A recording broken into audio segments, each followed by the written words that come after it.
Hello everybody and welcome to Romanceful's Tarot. I'm about to begin here with a reading now, so it might not resonate with everybody, so it's really important to really just take whatever resonates with you and just leave the rest of it aside.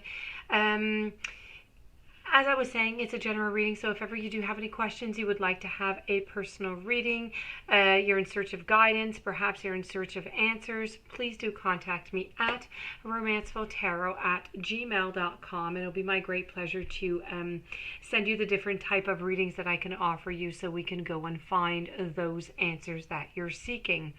That being said, also, if you do enjoy the channel, you've been here maybe many times, or maybe it's your first time, haven't subscribed yet, please do take a brief moment to click the subscribe button to show your support to the channel and to myself, and it is always greatly appreciated. So with no further ado, we're going to begin this reading here. The title of the reading is, What is he thinking? Now we want to know, what is he thinking?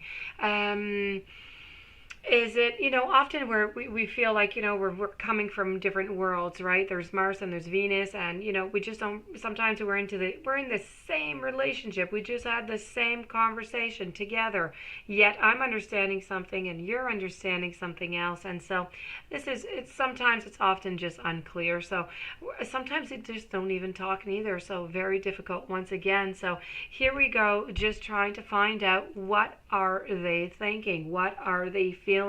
How are they seeing this situation, this relationship? So let's go and get a global view of what they are thinking and feeling.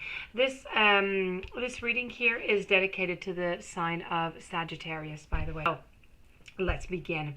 I'm going to begin over here with the Oracle. I have 3 different decks also. So I have the Psychic Tarot. I also have a tarot card over here from the Shadowlands, and I have a Oracle card, Magic of You.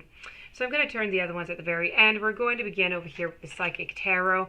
I'm just going to move this over here, move that up there, and voila. So the first card is all about control. This is what they're feeling. It's about mastering, it's about influencing, accepting, compassion, having some patience, and, some confidence into the relationship. So in order to flourish, relationships have to be fluid, they have to be free, rather than overly rigid and controlled by emotional neediness or, insecurity. So it's important to master the emotions so that, they do not rule the relationship. So a partnership based solely on emotion is just completely out of balance. It's out of control. So really what we're working on here, what they would like to be working on, is self-control. It really is the key for them in this relationship to have a successful relationship. So this is really about acting from a combination of emotion, of intellect, and if both of you do work on this self-control, well, your relationship is going to go much further. You're going to grow with this relationship. But this is really just not a time for any domination whatsoever. It's really just about accepting the other person's uniqueness and not requiring that the other person conform to a mold that you might be choosing, that you might feel more comfortable with. So this is really, again, it's all about control. It's all about the idea that he has in his mind of what would be, let's say, a perfect partner, or what would be the perfect behavior to manifest in this situation. But let's say you're not manifesting it. Well, instead of trying to mold you like Play-Doh and make you do exactly what it is that he wants you to, this is really trying to just let go of that control and let you be who you need to be and accept you as you are, which is really a fantastic trait if you do ask me. It's really nice to be working upon that into the relationship. So also, I have a clarity of belief over here. And this is all about wanting to define, wanting to communicate, having these beliefs, and wanting to transform this relationship slowly. So this is really great potential.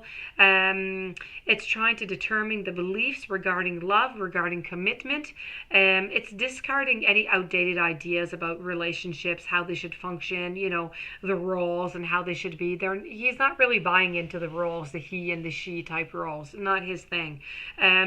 Different relationships require different strategies for success. So this is really about needing to be flexible. He's trying to be open-minded right now.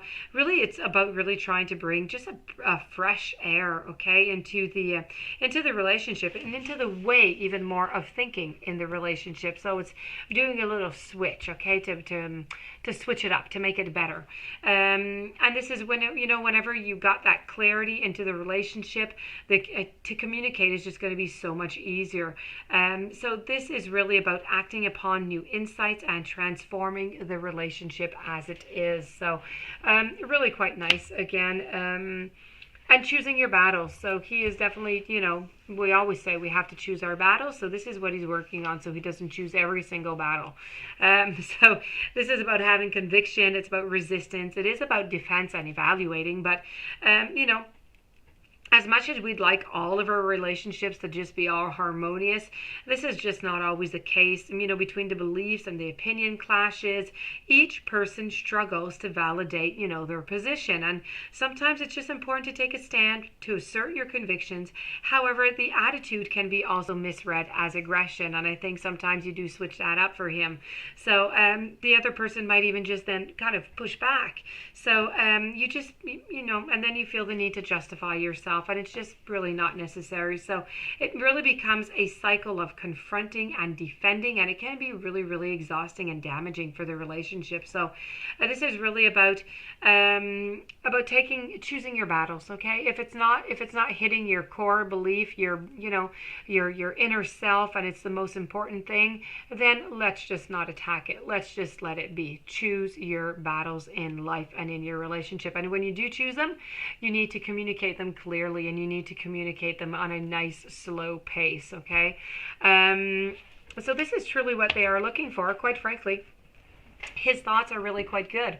It's all about trying to look to the future, but trying to weigh things out and trying to see things, if things are possible, to do them in different ways so that you can come to, a nicer understanding and a nicer relationship. Quite frankly, very nice. And then I have over here the tarot card, which is all about temperance. So there you go. You have a good man in your life. So the temperance card is all about trying to balance things off. I know temperance has got fire on the wings, but this is just to ignite. It's to ignite that passion. So this is all about transformation. It's about balance, about a certain moderation. It's about awareness, and it really is about self-control. So, this card is a reminder that it symbolizes moderation, that you need to define your own boundaries before understanding or even embodying any type of moderation or considering your limitations. So this is really about just balancing. You need to balance things off, and this is exactly what he is doing right now. The Oracle card, this is doable. And it is doable. She is reaching out for that key, and it is not an easy task to do. So the key is within your grasp over here. So what you seek within your grasp, as with all, is just a yes. And there are some adjustments to make into this relationship, but it is going quite well. The feelings, the thinking, this is what we've gone through, the process. It really is into a positive outcome. This card is about releasing yourself from a lingering mental prison of fear that you're just not enough, that you're not worthy, that you don't have the right key. But do not doubt it. It's time to be grateful for your teachers, even the ones whose lessons didn't necessarily like. And when I'm talking about teachers, I'm talking about exes, okay? Anything that comes from the past, they are teachers. They taught us things, even though we don't necessarily agree with it or we don't like it. We've learned from it and we've grown from it. So, past lovers, employees, bullies, cyber stalkers, they all have lessons to teach. And incredibly, when you meditate on gratitude for these lessons, the struggle around it just kind of dissipates. And the key to opening the rest of your life just hovers around it, and it just hovers around that grasp. So it's really up to you to just use it.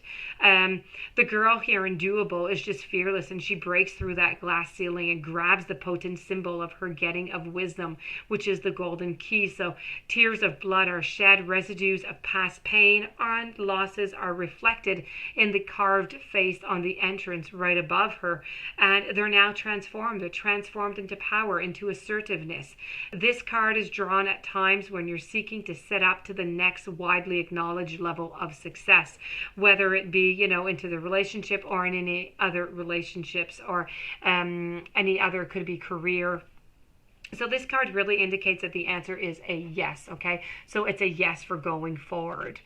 So that being said, this does conclude this reading on what they are feeling, what they are thinking.